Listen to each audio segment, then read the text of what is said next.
Corona कब खत्म होगा?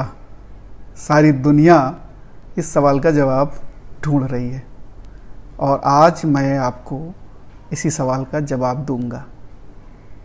मैं वैज्ञानिक आधार पर विश्लेषण करूंगा कि कोरोना कब खत्म होगा, वो कौन सा समय होगा जब कोरोना से हमें मुक्ति मिलेगी और हम लोग 2020 मार्च की स्थिति में पहुंच जाएंगे। कोविड की मार हम बहुत झेल चुके हैं। हर जगह जहां देखिए, जिसको फ़ोन करिए, किसी से बात करिए, तो सभी के यहाँ कोई ना कोई या तो कोई कोरोना पॉजिटिव है या कोई डेथ हुई है। ये एक डर का माहौल है पूरे वातावरण में, पूरे देश में। हम मतलब लोगों के मन में ये डर भर गया है कि अब पता नहीं कब वो दिन आएंगे कि नहीं आएंगे, क्या होगा। और सरकारों ने तो निराश किया ही है, उसको तो कोई कहने की बात नहीं है।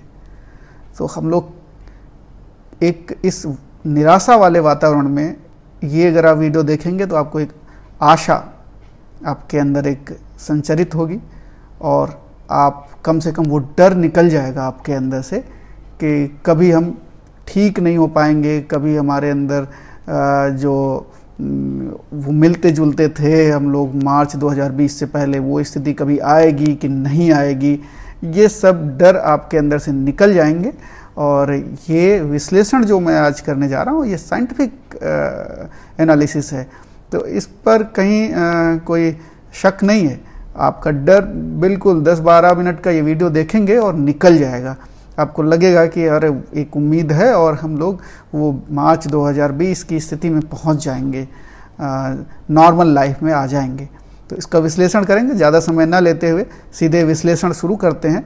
और हमने जो एक रिपोर्ट तैयार की है उस पर पूरे हर एक आंकड़े को शामिल किया है और एक बहुत ही प्रिसाइज रिपोर्ट तैयार की है। तो देखते हैं ये जो सार्स कोविड का जो पेंडेमिक है, इससे हमें कब मुक्ति मिलेगी।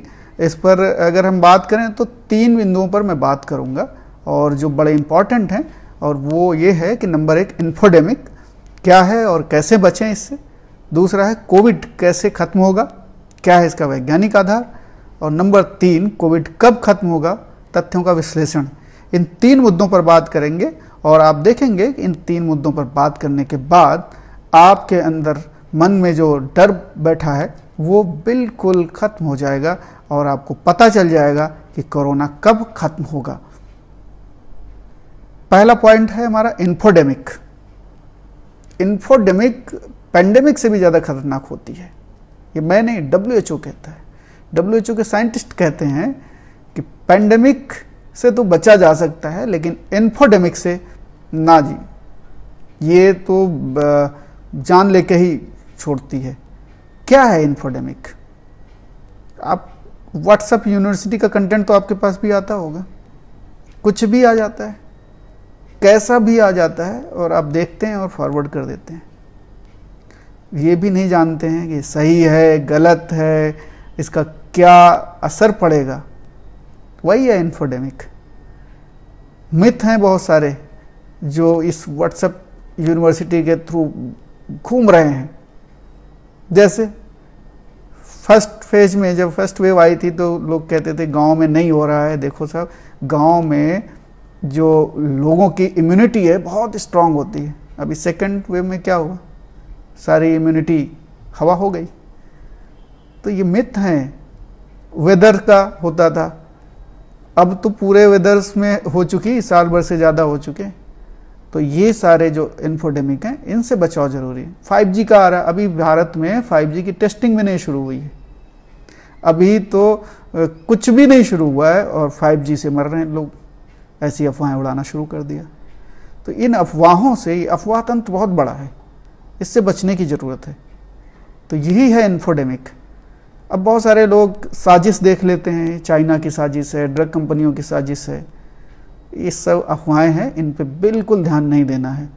इनसे अगर आप बच गए तो पेंडेमिक से बच जाएंगे, ये बहुत ज़रूरी है। इसके साथ में नेग्लिजेंस। क्या नेग्लिजेंस? बहुत बड़े बड़े सूरमा निकल गए इसी नेग्लिजेंस में। वो मास्क नहीं लगाते थे, सोशल डिस्टेंसिंग नहीं करते थे। वो कहते थे कहाँ है कोरोना, दिखाओ जी। कोरोना ने दिखा दिया, या तो हॉस्पिटल से लौटे हैं या सीधे कोरोना के साथ चले गए। तो ये बहुत ज़रूरी है, मास्क पहनना है, डबल मास्क पहनना है। भीड़ भाड़ वाले इलाके में जाते हैं तो एक तो भीड़ भाड़ वाले इलाके में जाइए नहीं। तो इन्फोडेमिक के बारे में आप समझ गए होंगे, ये पैंडेमिक से भी ज़्यादा खतरनाक है, इससे बचाव ज़रूरी है। ये आप कभी भी कोई भी कंटेंट आए तो यूं ही क्यों फॉरवर्ड कर देते हैं, उसे देख लीजिए, समझ लीजिए। कोई अगर पढ़ा लिखा व्यक्ति हो, डॉक्टर हो घर में, तो बात कर लीजिए, या जानने वाला कोई हो उससे बात कर लीजिए। कुछ आप कॉमन सेंस लगाइए कि ये ऐसा क्यों है, मतलब ये बहुत ही जानलेवा साबित हो सकता है। तो बिल्कुल आप इससे बचिए, पैंडेमिक से भी खतरनाक है, WHO कहता है। तो इससे बचिए। और इसके बाद जो हम विश्लेषण करने वाले हैं कि कैसे खत्म होगा कोविड, वैज्ञानिक आधार पर महामारी को जो है 4 चरणों से होकर गुजरना होता है, ये WHO कहता है। कोई भी महामारी आई है उसको इन्हीं 4 चरणों से होकर के गुजरना होता है। और जिस चरण तक जो महामारी पहुंचती है उन देशों के एफर्ट से या ग्लोबल एफर्ट से, तो उसी को उस कैटेगरी में डाल दिया जाता है। सब इन 4 कौन से चरण हैं? एक है कंट्रोल, पहला चरण होता है। फिर दूसरा आता है एंडेमिक, फिर आता है एलिमिनेशन, और फिर आता है इरेडिकेशन।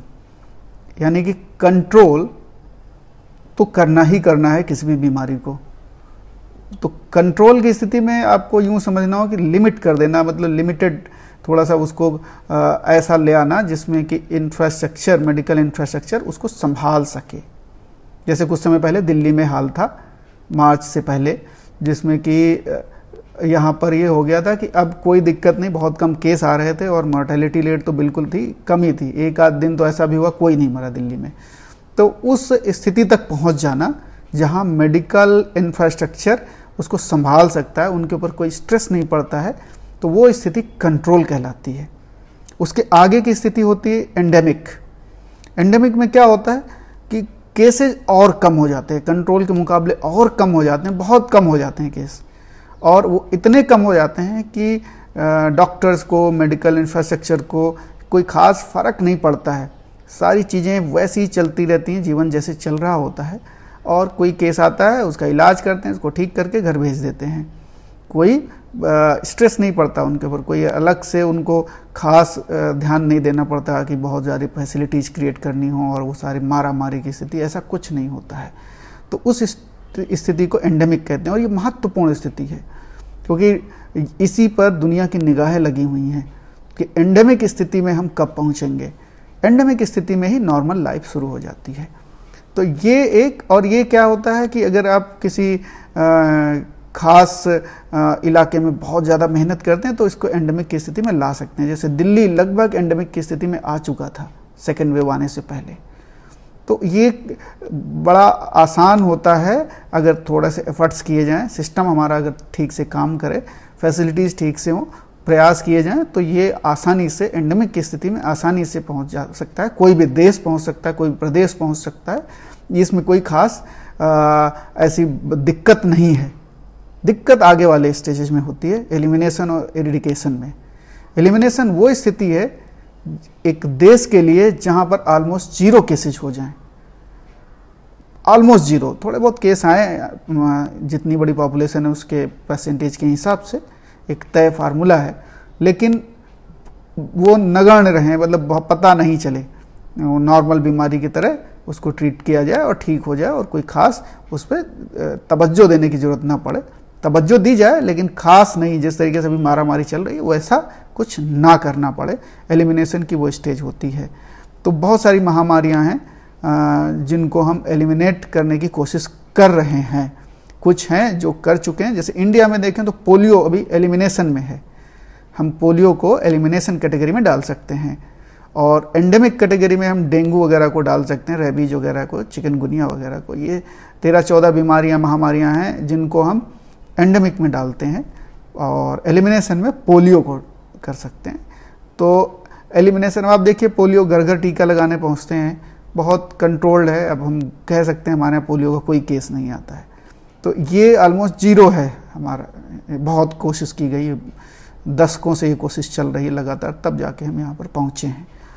इसके आगे की स्थिति होती है जो ग्लोबल लेवल पे की जाती है, वो इरेडिकेशन है, मतलब समूल नष्ट कर देना, किसी चीज़ को जड़ से उखाड़ फेंकना जिसको बोलते हैं, उस तरीके से परमानेंटली उसका क्योर कर देना। उसके बाद ज़रूरत ही नहीं पड़े किसी चीज़ की। अभी आप देखते हैं जैसे पोलियो का ड्रॉप पिलाना पड़ता है, इरेडिकेशन में ज़रूरत नहीं पड़ती, उसको ख़त्म, दुनिया में जीरो केस हो जाते हैं। तो उसको कहते हैं। एक ही महामारी है जो कि शताब्दियों बाद उस पर कंट्रोल कर पाए हैं, वो है स्मॉल पॉक्स। स्मॉल पॉक्स को दुनिया से ख़त्म कर दिया गया, ये घोषित कर दिया गया। तो ये 4 स्टेजेज हैं, कंट्रोल, एंडेमिक, एलिमिनेशन और इरेडिकेशन। इनको अगर आप अच्छे से समझ लें तो आपको ये समझ में आ जाएगा कि हम कब कोविड को ख़त्म कर पाएंगे। आइए अगली स्लाइड में इसका विश्लेषण करते हैं कि हम कब कोविड को ख़त्म कर पाएंगे। उससे पहले एंडेमिक की उसको आप समझ लीजिए कि ये क्यों महत्वपूर्ण है। ये इसलिए महत्वपूर्ण है क्योंकि दुनिया भर की निगाहें इसी स्टेज पे लगी हुई हैं। WHO के जो एग्जीक्यूटिव डायरेक्टर हैं हेल्थ इमरजेंसीज प्रोग्राम के, डॉक्टर रियान, वो भी कहते हैं कि ये वायरस एंडेमिक वायरस हो सकता है और ये भूल जाइए कि हम इसे कभी भी अपने से दूर कर सकते हैं, इस पे कभी भी हम इसको बिल्कुल समूल नष्ट कर सकते हैं। शताब्दियाँ लग जाएंगी उसमें। तो दुनिया की निगाहें इसी स्टेज पे पहुंचने की हैं कि एंडेमिक स्टेज में पहुंच जाएं और इस पर हम काबू कर लें और हमारी पुरानी लाइफस्टाइल, पुरानी लाइफ लौट आए उस तरीके से। अब कब होगा और कैसे होगा, इसके जानने के पहले ये जान लीजिए कि एंडेमिक स्टेज आती कैसे है, क्या ऐसे उपाय हैं जिनसे ये आए। पहले तो हमें कंट्रोल करना होता है, पूरे जो जिस तरीके से अनकंट्रोल्ड है ये बीमारी, उसको कंट्रोल करना होता है। और उसके बाद हर्ड इम्यूनिटी तक पहुंचना होता है। हर्ड इम्यूनिटी बहुत सुना होगा आपने, इसको मैं विस्तार से अगले वीडियो में बताऊंगा, एक अलग से वीडियो बनाऊंगा इसका, हर्ड इम्यूनिटी का, क्योंकि अभी यहाँ बहुत ज़्यादा टाइम हो जाएगा, बड़ा वीडियो हो जाएगा।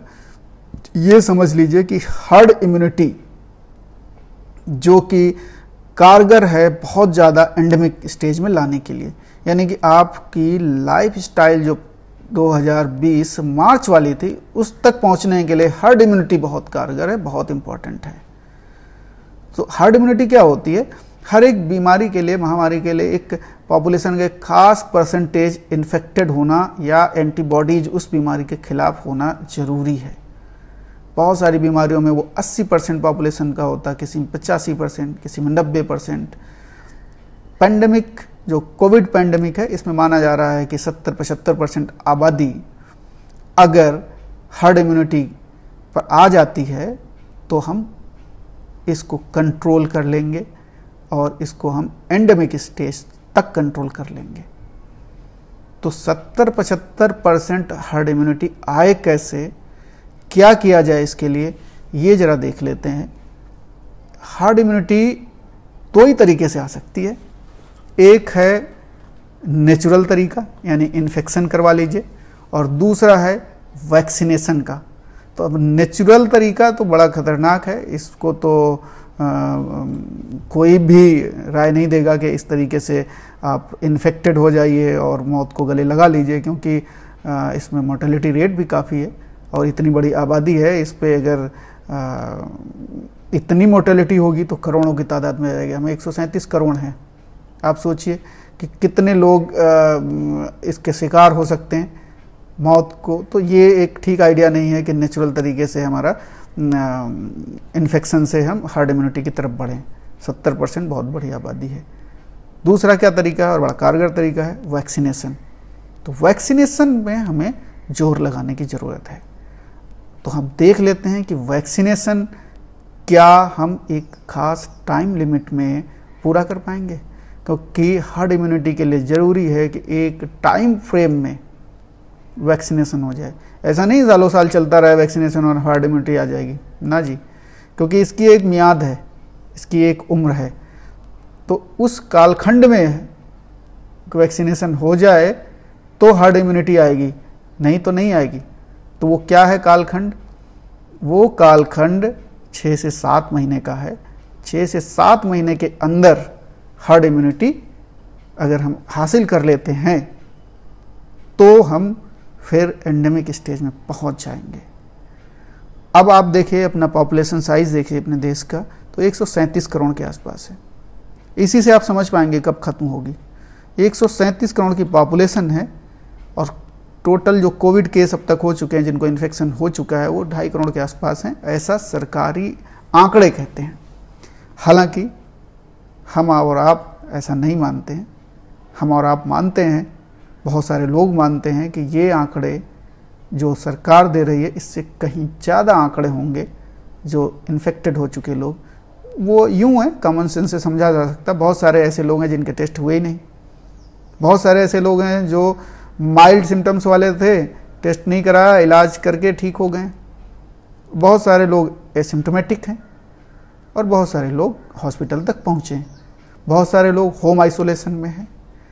तो बहुत सारे लोगों का रिकॉर्ड ही नहीं है। ये वो हैं जो रिकॉर्डेड हैं। तो 2.5 करोड़ के आसपास, तो मान लेते हैं 2.5 करोड़ के आसपास लोग कोविड पॉजिटिव हो चुके हैं। हार्ड इम्यूनिटी लाने के लिए कितने ज़रूरत है? 70% पॉपुलेशन, मोटा मोटी 70% पॉपुलेशन अगर इन्फेक्टेड हो या एंटीबॉडीज हो तो हार्ड इम्यूनिटी आएगी। तो ये इन्फेक्शन वाला आइडिया तो ठीक नहीं है। अब वैक्सीन वाले आइडिया पे जाएं तो वैक्सीन प्रोडक्शन हमारे यहाँ जो अभी 2 वैक्सीन्स हैं उनके करीब करीब 7 करोड़ के आसपास हर महीने की प्रोडक्शन है।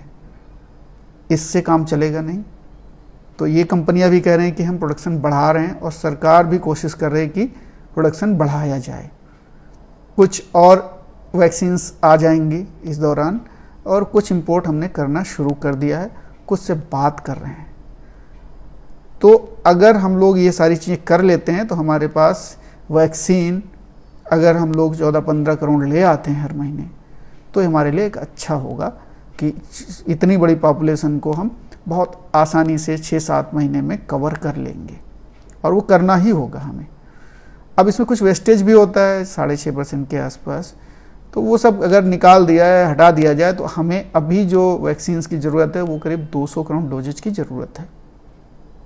इतनी बड़ी तादाद में वैक्सीन तभी हमारे पास मिल सकती है जब हम अपनी प्रोडक्शन को बढ़ा दें। क्योंकि हमें अगर एक ये लेके चलें कि हमारे पॉपुलेशन में बहुत बड़ी तादाद में इन्फेक्शन हो चुका है, जैसा कि एसिम्टोमेटिक और वो तमाम हैं जो आंकड़ों में नहीं है, तो भी हमें 200 करोड़ डोजेज की ज़रूरत है। और वो इनमें से 18 करोड़ लोग तो वैक्सीनेटेड हो चुके हैं, लगभग 18 करोड़ लोग। तो इस तरीके से अगर हम देखें तो अभी हमें 182 करोड़ डोजेज की ज़रूरत है हर्ड इम्यूनिटी के लिए। और अलग अलग पॉपुलेशन ग्रुप देखें तो चूंकि हमें 18 साल तक के लोगों को तो अभी कोई वैक्सीन है नहीं, तो वो संख्या जो है वो तादाद बहुत बड़ी है, 45 करोड़ है। उसको छोड़ दें अगर तो जो तादाद है उस पर हमें वैक्सीनेशन करना होगा और उसके लिए हमें 182 करोड़ डोजेज की ज़रूरत है। तो यदि हमने इसी रफ्तार में यानी 6-7 करोड़ 8 करोड़ की जो प्रोडक्शन है वैक्सीन की, अगर इस रफ्तार में हम लोग चलते हैं तो ये भी हम अगस्त 2022 तक हर्ड इम्यूनिटी को प्राप्त कर लेंगे। और ये जब हर्ड इम्यूनिटी मिल जाएगी तो हम एंडेमिक स्थिति में पहुंच जाएंगे और यानी कि नॉर्मल लाइफ में हम पहुंच जाएंगे। 2020 मार्च वाली स्थिति में पहुंच जाएंगे। वो भी काफ़ी ठीक है और वो अगर स्थिति आ जाती है तो फिर बहुत ही नॉर्मल हो जाएगा और उसमें कोई बड़ी दिक्कत वाली बात नहीं रहेगी। लेकिन तब तक हमें सावधानी बरतनी है। जो भी कोविड प्रोटोकॉल है उसको फॉलो करना है, उसमें कहीं ढिलाई नहीं बरतनी है। अगर उसमें ढिलाई बरती तो फिर आप इन्फेक्शन के शिकार हो जाएंगे। हर्ड इम्यूनिटी के पार्ट तो बन जाएंगे नो डाउट, लेकिन वो जानलेवा साबित हो सकता है। इसलिए ज़रूरी है कि वैक्सीनेशन करवा लीजिए। वैक्सीनेशन एक बेहतर उपाय है हर्ड इम्यूनिटी की तरफ बढ़ाने के लिए। तो आप वैक्सीनेशन पर जोर दीजिए। जहाँ भी मौका मिले, आप कोई भी वैक्सीन मिले आप वो ज़रूर लगवा लीजिए।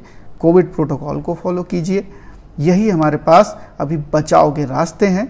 और अगर सब अच्छा रहा, ठीक ठाक रहा, तो इसी साल अगस्त तक सब नॉर्मल हो जाएगा, कंट्रोल में आ जाएगी ये, और अगले साल अगस्त तक हम बिल्कुल नॉर्मल लाइफ में लौट आएंगे, एंडेमिक स्थिति में आ जाएंगे।